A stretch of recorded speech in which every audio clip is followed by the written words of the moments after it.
politike dhe parlamentare, Partia Socialiste është tërhequr nga kandidaturat për avokatin e popullit. Kreu i grupit parlamentar Tauland Balla deklaroi se do të votohet vetëm një kandidat që vjen nga opozita për avokatin e popullit. Ju cilin propozoni për avokat populli? Ne kemi disa kandidat që do i paraqesim. Nuk e dija unë këtë deklarat Ballës, po mos harroj gjë që ai ndryshon nga mjesi ndark, deklaratat ai nuk ka kështu, se ka problem fare se kur është i zhveshur nga karakteri ai pastaj thot çdo gjë. Por ne kemi kandidaturat tona, i kemi të listuara, janë të njohura.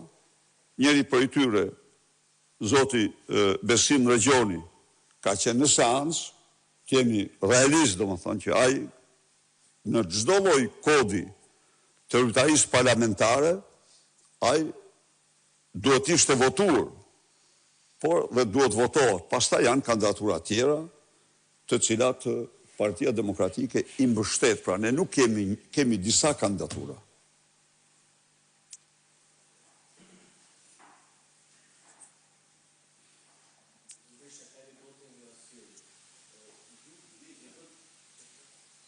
Qa ndodh nuk i funksionon,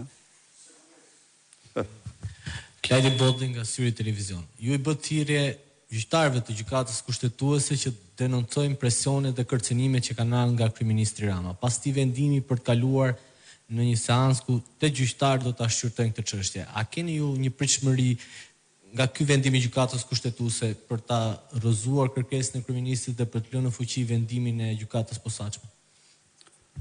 Çfarë di unë? Unë di që mbi gjykatësit